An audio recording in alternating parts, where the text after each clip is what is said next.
ಆತ್ಮೀಯರೇ, ಎಲ್ಲರಿಗೂ ನಮಸ್ಕಾರ. ನಮ್ಮ ಮತ್ತೊಂದು ವಿಡಿಯೋಗೆ ಸ್ವಾಗತವನ್ನು ಕೋರುತ್ತಾ ಇಂದಿನ ವಿಡಿಯೋದಲ್ಲಿ ಮೇಲ್ವಿಚಾರಕರು ಸೂಪರ್ವೈಸರ್ಸ್ ಅವರು ತಮ್ಮ ಲಾಗಿನನ್ನು ಹೇಗೆ ಯೂಸ್ ಮಾಡಬೇಕು ಅನ್ನೋದನ್ನು ನೋಡೋಣ ಬನ್ನಿ.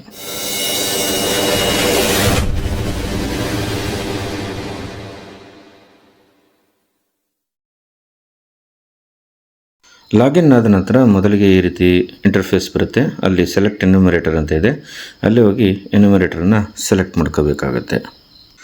ಎನ್ಯುಮರೇಟರ್ ಸೆಲೆಕ್ಟ್ ಆಗಿದ್ದಾರೆ. ಅಲ್ಲಿ ಗೆಟ್ HLB ಡೀಟೇಲ್ಸ್ ಅಂತ ಇದೆಯಲ್ಲ, ಅದನ್ನು ನಾವು ಟಚ್ ಮಾಡಬೇಕಾಗತ್ತೆ. HLB ಡೀಟೇಲ್ಸ್ ನಮಗೆ ಶೋ ಆಗುತ್ತೆ.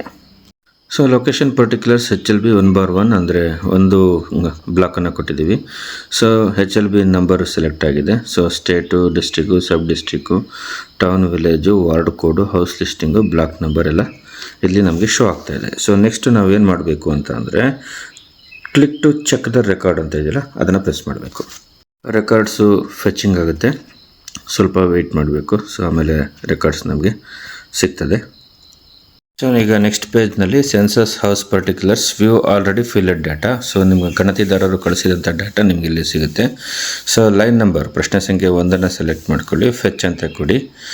ಫೆಚ್ ಅಂತ ಕೊಟ್ಟಾಗ ನಿಮಗೆ ಡೀಟೇಲ್ಸಲ್ಲಿ ಸಿಗ್ತಾ ಹೋಗುತ್ತೆ.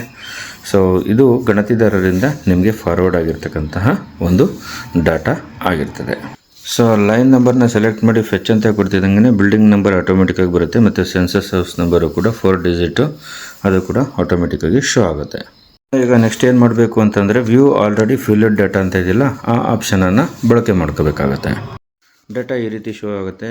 Line number, building number, census house number, ಆಮೇಲೆ 4ನೇ ಪ್ರಶ್ನೆ ಫ್ಲೋರ್ಗೆ ಏನು ಹಾಕಿದ್ದಾರೆ, ನೆಲಕ್ಕೆ ಏನು ಹಾಕಿದ್ದಾರೆ, ಗೋಡೆಗೆ ಏನು ಹಾಕಿದ್ದಾರೆ, ಮತ್ತು RCCಗೆ ಏನು ಹಾಕಿದ್ದಾರೆ ಅನ್ನೋದಕ್ಕೆ ಉತ್ತರ. 7ನೇದರಲ್ಲಿ ಅದು ಯಾವುದಕ್ಕೆ ಬಳಕೆ ಆಗ್ತಾಯಿದೆ ಅನ್ನೋದನ್ನು ತೋರಿಸ್ತದೆ. ಲಾಕ್ ಆಗಿದೆಯಾ, ಇಲ್ಲ. ಅದು ಏನಾದ್ರು ಸಂಸ್ಥಾ ರೂಪನ ನೋ ಅಂತ ತೋರಿಸುತ್ತೆ. ಯಾವ ಬಳಕೆ ಇದೆ ಆ ಬಳಕೆಯನ್ನು ಇದನ್ನು ತೋರಿಸುತ್ತೆ. ಈ ರೀತಿಯಲ್ಲಿ ತಾವುಗಳು ಎಲ್ಲ ಪ್ರಶ್ನೆಗಳಿಗೂ ಅವರು ಕೊಟ್ಟಿರ್ತಕ್ಕಂಥ ಆನ್ಸರನ್ನು ಚೆಕ್ ಮಾಡಬೇಕಾಗತ್ತೆ. ಚೆಕ್ ಮಾಡಿದ ನಂತರ ಅದು ಕರೆಕ್ಟ್ ಇದೆ ಅಂತ ಅಂದರೆ ಕೆಳಗಡೆ 2 ಬಟನ್ ಇದೆ, ಓಕೆ ಮತ್ತು ರಿಮಾರ್ಕ್ ಅಂತ. ಓಕೆ ಅಂತ ಕೊಟ್ಟರೆ ಸರಿಯಾಗಿದೆ ಅಂತ ಆಗುತ್ತೆ. ರಿಮಾರ್ಕ್ ಅಂತ ಕೊಟ್ಟರೆ ಏನು ಯಾವ ಪ್ರಶ್ನೆಯಲ್ಲಿ ತಿದ್ದುಪಡಿ ಆಗಬೇಕಾಗಿದೆ ಅದನ್ನು ನೀವು ಅಲ್ಲಿ ಟೈಪ್ ಮಾಡಿ ಕಳಿಸಿದರೆ ಅದು ವಾಪಸ್ ಗಣತಿದಾರರು ಏನು ಮಾಡ್ತಾರೆ, ತಿದ್ದುಪಡಿಯನ್ನು ಮಾಡ್ತಾರೆ. ಇಲ್ಲಿ ಗಮನಿಸಬೇಕಾಗಿರೋದು ಪ್ರಶ್ನೆ ಸಂಖ್ಯೆ 1, 2, 3 ಮಾತ್ರ ತಿದ್ದುಪಡಿ ಮಾಡೋಕ್ಕಾಗಲ್ಲ. ಅದು ಬಿಟ್ಟಂಗೆ ಉಳಿದ ಎಲ್ಲ ಪ್ರಶ್ನೆಗಳನ್ನ ತಿದ್ದುಪಡಿ ಮಾಡ್ಬೋದಾಗಿರುತ್ತೆ. ಅದನ್ನು ರಿಮಾರ್ಕಲ್ಲಿ ತಾವುಗಳು ಹೇಳಿದ್ರೆ ಗಣತಿದಾರರಿಗೆ ವಾಪಸ್ ಆಗುತ್ತೆ, ಗಣತಿದಾರರು ಅದನ್ನು ತಿದ್ದುಪಡಿ ಮಾಡ್ತಾರೆ. ರಿಮಾರ್ಕ್ ಟಿಪ್ಪಣಿಯನ್ನು ಈ ರೀತಿ ಒಂದು ಬಾಕ್ಸ್ನಲ್ಲಿ ಬರೆದುಬಿಟ್ಟು ಸಬ್ಮಿಟ್ ಅಂತ ಕೊಟ್ಟರೆ ಅದು ಗಣತಿದಾರರಿಗೆ ತಲುಪ್ತದೆ. ರೆಕಾರ್ಡ್ ಸರಿಯಾಗಿದೆ, ಓಕೆ ಅಂತ ಕೊಟ್ಟಿದ್ದೀರ. ನೆಕ್ಸ್ಟ್ ಏನು ಮಾಡಬೇಕು, ಓಕೆ ಅಂತ ಕೊಟ್ಟ ಮೇಲೆ ನೀವೇನು ಮಾಡಬೇಕು, ಸಿಂಕ್ ಅಂತ ಕೊಡಬೇಕಾಗತ್ತೆ. ಸಿಂಕ್ ಅಂತ ಕೊಟ್ಟಾಗ ಆ ರೆಕಾರ್ಡ್ ಏನಾಗುತ್ತೆ, ಸಕ್ಸಸ್ಫುಲ್ಲಾಗಿ ಸಿಂಕ್ ಆಗುತ್ತೆ ಮತ್ತು CMMS ಪೋರ್ಟಲ್ಗೆ ಫಾರ್ವರ್ಡ್ ಆಗುತ್ತೆ. ಇಲ್ಲಾಂದರೆ ಅದು ನಿಮ್ಮ ಲಾಗಿನಲ್ಲೇ ಕೂತಿರುತ್ತೆ. ಈ ರೀತಿ ಸಿಂಕ್ಡ್ ಸಕ್ಸಸ್ಫುಲಿ ಅಂತ ಬರ್ತದೆ. ಇದ್ರ ಜೊತೆಗೆ ಇನ್ನೊಂದು ಇಂಪಾರ್ಟೆಂಟ್ ಇದೆ, ಅದನ್ನು ನೋಡೋಣ ಬನ್ನಿ. ನಿಮ್ಮ ಗಣತಿದಾರರ ಪ್ರತಿಯೊಂದು ರೆಕಾರ್ಡ್ಗೂ ಕೂಡ ಚೆಕ್ ಮಾಡಿ ಓಕೆ ಅಂತ ಕೊಟ್ಟು ಆಮೇಲೆ ಪ್ರತಿಯೊಂದನ್ನು ಸಿಂಕ್ಡ್ ಮಾಡಿದ್ರೆ ಅದೇನಾಗುತ್ತೆ, CMMS ಪೋರ್ಟಲ್ಗೆ ಹೋಗುತ್ತೆ ಮತ್ತು ಡಾಟಾಗೆ ಸಿಗುತ್ತೆ. ಎಷ್ಟು ಪರ್ಸೆಂಟೇಜ್ ಆಗಿದೆ, ಎಷ್ಟು ಕಂಪ್ಲೀಟ್ ಆಗಿದೆ, ಎಷ್ಟು ಕಂಪ್ಲೀಟ್ ಆಗಿಲ್ಲ ಅನ್ನೋ ಒಂದು ಮಾಹಿತಿ ಜಿಲ್ಲಾ ಹಂತದಲ್ಲಿ ಮತ್ತು ತಾಲೂಕು ಹಂತದಲ್ಲಿ ಲಭ್ಯ ಆಗುತ್ತೆ.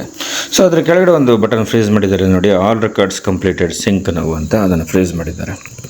ಅದನ್ನು ಯಾವಾಗ ಮಾಡಬೇಕು ಅಂತ ಅಂದರೆ ಎಲ್ಲ ಗಣತಿ ಸಂಪೂರ್ಣ ಆದಾಗ ಮೇ 14 ಅಥವಾ 15ನೇ ತಾರೀಕು ಆ ಕೆಲಸವನ್ನು ನಾವು ಮಾಡಬೇಕಾಗತ್ತೆ. ಅದಕ್ಕಿಂತ ಮುಂಚೆ ಅದನ್ನು ಮಾಡಲಿಕ್ಕೆ ಬರೋಲ್ಲ. ಅದನ್ನು ಮಾಡೋಂಥ ಸಂದರ್ಭದಲ್ಲಿ ಮೇಲ್ಗಡೆ ಬಾಕ್ಸ್ ಇದೆ ನೋಡಿ, ಈಸ್ ದಿಸ್ HLB ಕಂಪ್ಲೀಟೆಡ್ ಅಂತ, ಗಣತಿದಾರನ HLB ಕಂಪ್ಲೀಟ್ ಆಗಿದೆ ಅಂತ. ಮೇ 14ನೇ ತಾರೀಕು ಒಂದು ಗಣತಿದಾರರ ಹತ್ರ ಮತ್ತೊಮ್ಮೆ ಸಮಾಲೋಚನೆ ಮಾಡಿ ಎಲ್ಲವೂ ಸರಿಯಾಗಿದೆ, ಕಂಪ್ಲೀಟ್ ಆಗಿದೆ ಅಂತ ಪರಿಶೀಲನೆ ಆದ ನಂತರ ಆ ಬಾಕ್ಸ್ಗೆ ಟಿಕ್ ಮಾಡಿ ಈಸ್ ದಿಸ್ HLB ಕಂಪ್ಲೀಟೆಡ್ ಅನ್ನೋದನ್ನು ಟಿಕ್ ಮಾಡಿ ಆಲ್ ರೆಕಾರ್ಡ್ಸ್ ಕಂಪ್ಲೀಟೆಡ್ ಸಿಂಕ್ ನಾವು ಅನ್ನೋದನ್ನು ಒತ್ತಬೇಕಾಗತ್ತೆ. ಇವಾಗ ಒಂದೊಂದೇ ರೆಕಾರ್ಡನ್ನು ಸಿಂಕ್ ಮಾಡಬೇಕಾಗತ್ತೆ. ಇದಾಗಿತ್ತು ಇವತ್ತಿನ ಮಾಹಿತಿ. ಮತ್ತೊಂದು ವಿಡಿಯೋದಲ್ಲಿ ಸಿಗೋಣ. ಎಲ್ರಿಗೂ ಧನ್ಯವಾದಗಳು, ನಮಸ್ಕಾರ.